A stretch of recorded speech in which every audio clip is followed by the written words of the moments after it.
بسم اللہ الرحمن الرحیم۔ ذکر اللہ سے غفلت کی سزا اللہ تعالیٰ نے اپنی کتاب میں اور رسول اللہ صلی اللہ علیہ وسلم کی زبان مبارک کے ذریعے تارکین ذکر کو متنبہ فرمائے، جس طرح کے مشائخ اعظام نے بھی اپنے مریدین کو ترک ذکر پر خبردار کیا ہے۔ ارشاد باری تعالیٰ وَمَن يَعْشُ عَن ذِكْرِ الرَّحْمَنِ نُقَيِّضْ لَهُ شَيْطَانًا فَهُوَ لَهُ قَرِينٌ وَإِنَّهُمْ لَيَصُدُّونَهُمْ عَنِ السَّبِيلِ وَيَحْسَبُونَ أَنَّهُمْ مُهْتَدُونَ۔ اور جو شخص دانستہ اندھا بنتا ہے رحمان کے ذکر سے تو ہم مقرر کر دیتے ہیں اس کے لیے ایک شیطان، بس وہ ہر وقت اس کا رفیق رہتا ہے، اور شیاطین روکتے ہیں ان اندھوں کو راہ ہدایت سے، اور یہ لوگ خیال کرتے ہیں کہ وہ ہدایت یافتہ ہیں۔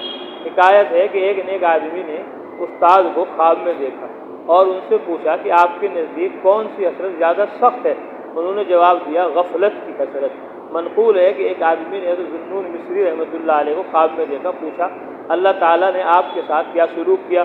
انہوں نے فرمایا مجھے اپنے دربار میں کھڑا کیا اور فرمایا اے دعویٰ کرنے والے جھوٹے، تو نے میری محبت کا دعویٰ کیا پھر مجھ سے غافل ہو گیا۔ انت فی غفلت وقلبک ملاہی ذہب العمر والذنوب کما ہی، تو غفلت میں ہے اور تیرا دل غافل ہے، عمر ختم ہو گئی اور گناہ ویسے کے ویسے ہی۔ حضرت عیسیٰ علیہ السلام کا مقولہ، حضرت مالک بن انس فرماتے ہیں کہ میں نے حضرت عیسیٰ علیہ السلام کا یہ مقولہ سنا کہ ذکر اللہ کے سوا کوئی کلام بکثرت نہ کر کہ اس سے دل سخت ہو جاتا ہے، اور سخت دل آدمی اللہ تعالیٰ سے دور ہوتا ہے، وہ تمہیں پتہ نہ چلے۔ امام فخر الدین رازی کا قول، امام فخر الدین رازی رحمۃ اللہ علیہ اپنی تفسیر میں آیت للہ الاسماء الحسنی کے تحت فرماتے ہیں جہنم میں داخل ہونے کا سبب ذکر اللہ سے غفلت ہے، اور عذاب جہنم سے چھٹکارا ذکر اللہ سے ممکن ہے۔ جب قلب ذکر اللہ سے غافل ہوتا ہے اور دنیا اور اس کی خواہشات کی طرف متوجہ ہو کر حرص و حرمان میں واقع ہو جاتا ہے، تو پھر ایک رغبت سے دوسری رغبت کی طرف اور ایک طلب سے دوسری طلب کی جانب منتقل ہوتا رہتا ہے، حتیٰ کہ تاریکیوں میں گر جاتا ہے، اور جب اس کے دل پر اللہ کا ذکر و معرفت کا دروازہ کھلتا ہے تو ان تمام آفات اور مسائل سے چھٹکارا حاصل کر کے اسے رب تعالیٰ کی مغفرت کا شعور حاصل ہو جاتا ہے۔ امام قشیری رحمۃ اللہ علیہ فرماتے ہیں کہ ذکر ولایت کا منشور، وصال کا منارہ اور سلوک پر چلنے کی علامت اور منزل تک پہنچنے کی دلیل ہے۔ ذکر سے بڑھ کر کوئی چیز نہیں۔ تمام فضائل حمیدہ جو ذکر کی طرف ہیں، ایک کی طرف راجع ہیں، تمام کا منبع ذکر ہی ہے۔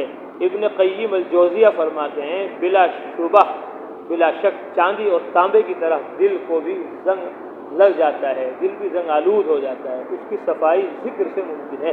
ذکر الہی دل کو چمکتے ہوئے آئینے کی مانند کر دیتا ہے، اور جب ذکر ترک کر دیا جاتا ہے، چھوڑ دیا جاتا ہے، تو پھر دل زنگ آلود ہو جاتا ہے۔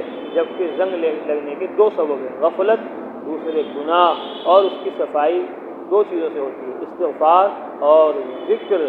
عوام کا ذکر اجر و ثواب کے لیے ہوتا ہے، اس کا مفہوم یہ ہے کہ بندہ اپنے رب کا ذکر کرتا ہے، لیکن اس کے باوجود ریا، تکبر، غرور اور خود پسندی جیسی صفات مذمومہ اس میں موجود رہتی ہیں۔ خواص کا ذکر حضور قلب سے ہوتا ہے، اور اس کا مفہوم یہ ہے کہ بندہ مخصوص اذکار کو کسی خاص طریقے سے کرے اور اس کا مقصود اصلی معرفت الہی ہو۔ امام تفسیر و حدیث حضرت سعید بن جبیر فرماتے ہیں کہ ذکر اللہ صرف تسبیح، تحلیل اور زبانی ذکر میں منحصر نہیں، بلکہ ہر عمل جو اللہ تعالیٰ کی اطاعت میں کیا جائے وہ بھی ذکر اللہ میں داخل ہے، بشرطے کہ نیت اطاعت کی ہو۔ اسی طرح اس میں دنیا کی تمام کاروبار داخل ہیں، اگر ان میں شرعی حدود کی پابندی کا دھیان رہے، جہاں تک جائز ہے کیا جائے اور جس حد پر پہنچ کر ممنوع ہے اس کو چھوڑ دیا جائے، تو یہ سارے اعمال جو بظاہر دنیاوی کام ہیں وہ بھی ذکر اللہ میں شمار ہوں گے۔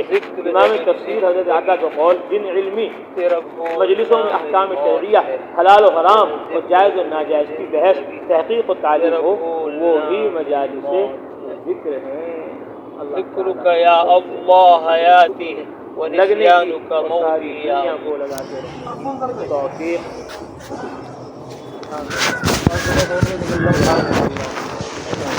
ونشهد ان لا اله الا انت نستغفرك ونتوب اليك۔